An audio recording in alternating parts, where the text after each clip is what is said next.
भोले बाबा ने सोची मेरे कन्हैया को अवतार भयो है, जरा चल के देखूं तो कैसो रूप धारण कियो है। चलवे लगे सो तुरंत रुक गए। क्यों? सोचवे लगे कि मेरा तो रूप ही ऐसो, मुंह देख के ब्रजवासी डर जावेंगे। ये जटाजूट, जटान में गंगा, कातर बिच्छू को सिंगार, सरपन की मुंडन की माला, चिता की गर्मा गर्म जो है रोज ताजी भस्म लगा में, मोह देख ब्रजवासी डर जाएंगे। दर्शन की तो छोड़ो, अपने घर के दरवाजे तक ना खोलेंगे। क्या करना चाहिए? भोले बाबा ने मन में विचार किया, शरीर में परिवर्तन करो।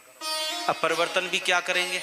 जटाजूट जटन में गंगा बाकू दूर कर नहीं सके, कातर बिच्छू को श्रृंगार करें उनको दूर कर नहीं सके, सरपन की मुंडन की माला गले में 24 घंटे लटकाए रहे उनको दूर कर नहीं सके, तो फिर ये परिवर्तन करेंगे भी तो क्या करेंगे?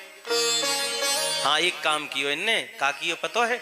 भगवा कपड़ा पहन ली ने, पीले कपड़ा पहन ली ने, साधु जैसो रूप बनाए ली नो महाराज। बाबा भोलेनाथ साधु क्यों बने? भोले बाबा साधु या लिए बने कि भोले बाबा भी जानते हैं कि संत का जितना सम्मान और आदर और सेवा आज भी जितना ब्रज में है उतना पूरी दुनिया में कहीं भी नहीं है साहब। ये ताली बजाने की बात है, चुपचाप काहे को बैठे हो? हाँ, जितना सम्मान, जितना आदर, जितनी सेवा आज भी संत महापुरुषों की ब्रज में होती है उतनी कहीं नहीं होती साहब। ब्रजवासी संत के लिए अपना जीवन समर्पित कर सकता है, लेकिन उसके लिए संत होना चाहिए। ब्रजवासी संत की पहचान भली भांति से जाने महाराज, बहुत बारीकी से पहचाने साधु कौन है, ये साधु है क्या है। और ऐसे यदि उसे संत दिख जाता है तो गरीब से गरीब ब्रजवासी भी अपना सब कुछ न्यौछावर करने पर उतारू हो जाता है। ब्रज में आज भी बहुत सेवा है संतों की, भक्तों की। हमारे वृंदावन में कोई भूखो नहीं रह सके महाराज, पूरे ब्रज में कोई भूखा नहीं सोता। आज भी ये राधा रानी और बांके बिहारी की कृपा है। जगह जगह महाराज भंडारे है रहे, जगह जगह अन्य क्षेत्र बट रहे, खावे वारे पैदा ना है महाराज, इतनो वहां खिलावे वारे बैठे। ये ब्रज की महिमा। तो बाबा ने सोची, भोले बाबा ने, बाबा जी बन के जाऊं, जाते मोकू श्रद्धा भाव से जगह भी मिल जाएगी, कोई पहचान भी ना पावेगा, दर्शन है जाएंगे। सो बाबा ने जो है कपड़ा सो ढक ली नो, ऊपर से महात्मा जैसे बन गए और पहुंच गए गोकुल।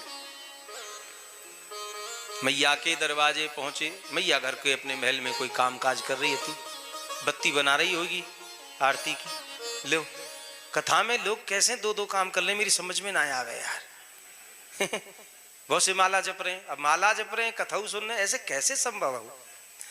गुरुजी की तरफ ध्यान मत दीजिए हो तुम। गुरुजी समर्थ हैं हमारे, कर सकें, लेकिन जिनको अभ्यास माला घुमावे को है ही ना है वो दिखावो करे महाराज। बहुत से आंख बंद करके बैठ जाए, सिद्ध बन के कथा में कथा सुने आंख बंद करके बैठे, ए यार उठा के बाहर ले जाओ यार। ऐसे आदमी की पांडाल में जरूरत ना है जो आंख बंद करके सिद्ध बन के बैठो है। ये तो टकटकी लगाए हुए व्यास पीठ को निहारते हुए कर्ण रूपी दोनाओं से इस अमृत को पान करने का अवसर प्राप्त हुआ है। तू आंखें बंद करके कौन को ध्यान कर रहे भैया? 2-3 जने पकड़ो रे, अभी बाहर बैठाए दो, गंगा जी के किनारे जा और मां ध्यान लगा।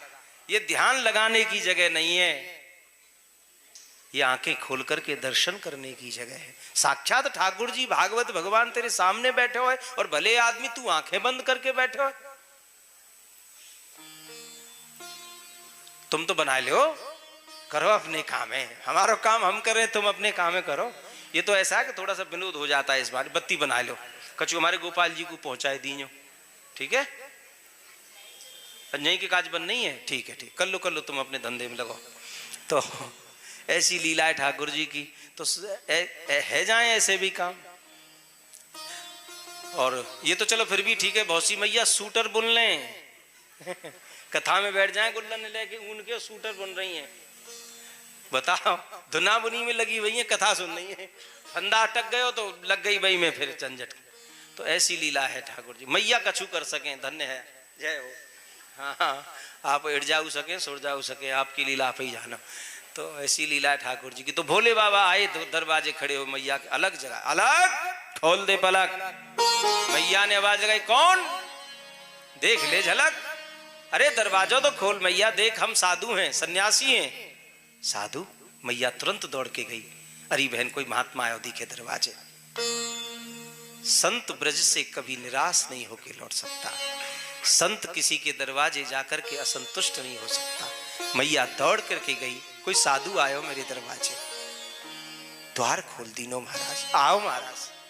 पर जो बाबा देखो महाराज मैया ने, तो बाबा भैया देखो, कितनों भी तुम छुपाए लो, जो तुम हो वो तुम वही रहोगे, छुपाने से कहां तुम छुपोगे, जो हो वो ही हो।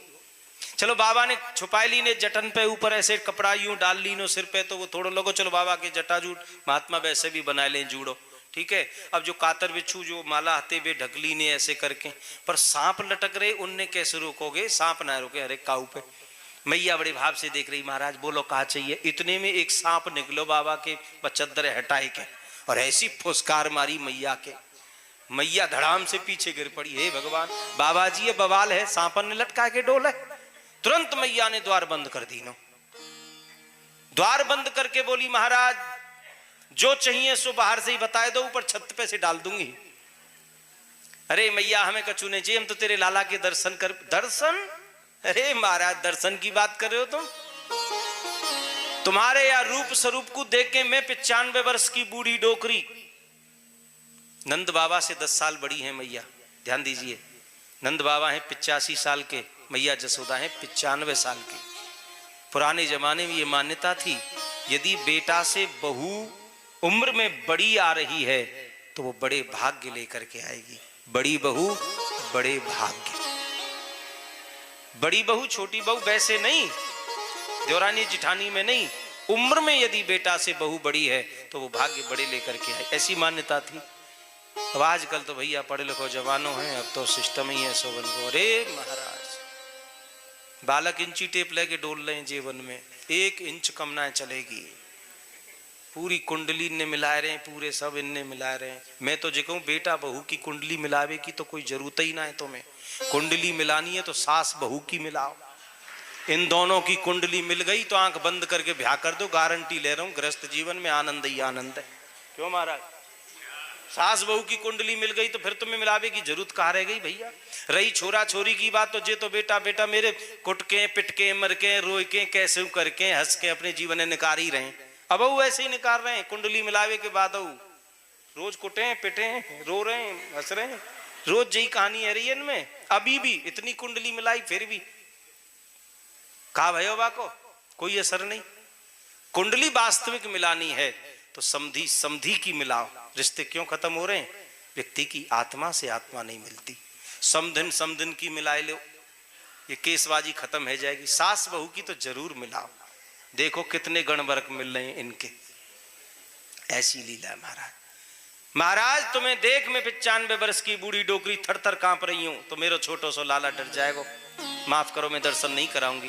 बोले बाबा, बोले मैया देख तू दर्शन कराए दे, हम तो साधु हैं और तो कछु है ना है हमारे पास। जब तू लाला के दर्शन करावेगी तो हम तो तेरे लाला को आशीर्वाद ही देंगे मैया, और आशीर्वाद भी छोटो मोटो ना देंगे, बहुत बड़ा आशीर्वाद देंगे। मैया बोली महाराज आशीर्वाद तो आशीर्वाद ही होए, या मैं छोटो कहा बड़ो कहा। भोलेनाथ बोले मैया तू बड़ी भोली है, तू जाने ही ना है कछु। अरे मैया आशीर्वाद हु 2 तरह के होए। 2 तरह के आशीर्वाद 2 तरह के होए? बोले हाँ, छोटो आशीर्वाद और बड़ो आशीर्वाद। मैया बोली तो महाराज इन दोनों में अंतर कहाँ है? बोले अंतर स्पष्ट है, साफ है।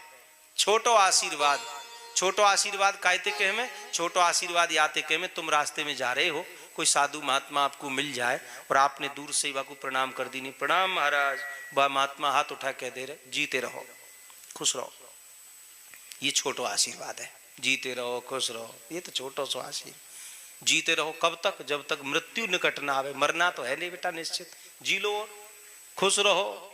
अब रहो चाहे मत रहो, अब महात्मा ऐसे तो कहना सके दुखी रहो, वो तो यही कहेंगे खुश रहो। एक बाबा अपने चबूतरा पे बैठो, खाट बिछा के, बीमार सो हतो गर्दन हल रही, बुढ़ापे में, तो कोई बगल से निकल के जा रहे, बोले बाबा राम राम। तो बाबा कह रहे बेटा खुश रहो। तो वो छोरा कह रहे बोले पहले तो खुद ही खुश रह ले, हमें तो आशीर्वाद बाद में दीजो हैं, खुद ढंग से बैठो ना जा रहे हो, हमें खुश रहने को आशीर्वाद दे रहे हो। लोग दूसरे को आशीर्वाद ज्यादा दे रहे हैं, अपने खुद परेशान है, बाकी का वो विचारना है।